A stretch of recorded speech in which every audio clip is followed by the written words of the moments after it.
नमस्कार मित्रांनो, स्वागत आहे तुमचं फन फिल्मी मराठी प्रेझेंट्स आजचा पिक्चर या सिरीजमध्ये. या सिरीजमध्ये आपण इतर भाषिक मस्ट वॉच नवनवीन चित्रपट सुचवू. तुम्ही या सिरीजमधले अन्य भाग बघितले नसेल तर ते नक्की बघा. लिंक आम्ही डिस्क्रिप्शनमध्ये नक्की देऊ.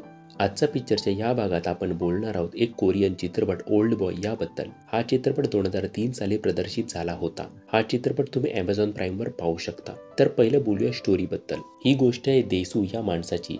एके दिवशी पोलीस त्याला अतिमद्यपानाच्या त्रासामुळे अटक करतात. त्यामुळे त्याला त्याच्या 4 वर्षाच्या मुलीच्या वाढदिवसाला जाता येत नाही. तिथे त्याचा मित्र देसूची पोलीस स्टेशनमधून सुटका करतो. पण त्याच दिवशी देसूचं अज्ञात व्यक्तींकडून अपहरण होतं. त्याला एका अज्ञात स्थळी बंद केलं जातं. इतकंच नव्हे तर तब्बल 15 वर्ष देसू त्या जागी बंदिस्त असतो. बाहेरील दुनियेचा संबंधच त्याला येत नाही. 15 वर्षानंतर त्याची अचानक सुटका करण्यात येते आणि मग देसूच्या मनात बदला घेण्याचं भूत येतं. इतकी वर्ष आपल्याला कोणी इथे डांबलेलं, त्याचा हेतू काय होता, त्या माणसाचा शोध घेऊन त्याला मारायचं हेच त्याचं ध्येय असतं. तर मग देसू त्या मोहिमेत यशस्वी होतो का? तो त्या अज्ञात व्यक्तीला शोधू शकतो का? आणि या प्रवासात अजून कोणते कोणते रहस्य तुम्हाला समजतात हे जाणून घेण्यासाठी तुम्हाला हा चित्रपट बघावा लागेल. आता बोलूया अशा पॉइंट्सबद्दल ज्यामुळे हा चित्रपट खास ठरतो. ओल्ड बॉय हा कोरियन चित्रपट स्टोरी आणि स्क्रीन प्ले रायटिंग मध्ये मास्टरपीस आहे. स्टोरी सुरू होते, सुरुवातीला काय रॅन्डम घडते ते आपण बघत असतो. मग डेसूची सुटका होते आणि चित्रपट आपल्याला बांधून ठेवतो. नक्की कोणी डेसूला इतकी वर्ष डांबून ठेवलं होतं? नक्की त्याचा हेतू काय होता?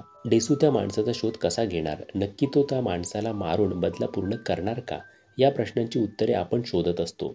ज्या पद्धतीने स्क्रीन प्ले लिहिला आहे तसा आपण गुंतत जातो. एक एक पायरी डेसू त्या विलनच्या जवळ जातो तसं आपल्याला एक एक स्टोरी मधले सस्पेन्स बॅक स्टोरी समजायला लागते आणि आपल्याला धक्के बसतात. शेवटी जे रहस्य आपल्याला माहीत पडतं ते बघून यावर काय बोलावं, काय विचार करावा तेच कळत नाही. मन सुन्न होतं. एथिकली किती बरोबर, किती चूक या प्रश्नांभोवती मन फिरायला लागतं. हा चित्रपट वैचारिक आहे. क्लायमॅक्स बघून चित्रपटामधील पात्र, त्यांचे संबंध याबद्दल विचार करायला भाग पाडतो.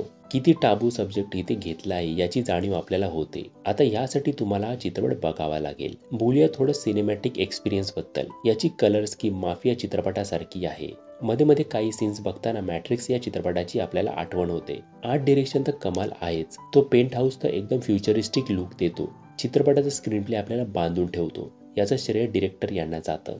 अभिनयात तर हा चित्रपट टॉप नॉच आहे. चाओ मिन सेक यांनी तर हा चित्रपट जगला आहे. चित्रपटाचा विलन पण एकदम स्टायलिश दाखवला आहे. मिडो हे पात्र सुद्धा छान लिहिलं आहे. ॲक्शन बद्दल बोलायचं तर ॲक्शन ठराविक आहे पण ती कमाल आहे. तो हॉलवेचा ॲक्शन सिक्वेन्स तर केस स्टडीज आपण म्हणू शकतो. काय जबरदस्त कोरिओग्राफी केली आहे. टेक्निकली चित्रपट सुपिरियर आहेच. याची सिनेमॅटोग्राफी एडिटिंग पण टॉप क्लास झाली आहे. तर काही स्पॉइलर न देता आपण ओल्ड बॉय या चित्रपटाबद्दल बोललो. हा चित्रपट 18++ या कॅटेगरीमध्ये मोडू शकतो. चित्रपट बघताना याची स्टोरी लाईन कदाचित तुम्हाला विचलित करू शकते, कारण टॅबू या कॅटेगरीमध्ये हा चित्रपट येतो. So be alert. तर हा होता रिव्ह्यू ओल्ड बॉय या चित्रपटाचा. हा चित्रपट तुम्ही Amazon प्राईमवर पाहू शकता. तर या भागात इतकंच. भेटू पुढच्या भागात. तोपर्यंत चॅनलवरचे अन्य व्हिडिओज नक्की बघा. चॅनलला सबस्क्राईब केले नसेल तर सबस्क्राईब जरूर करा. थँक्यू.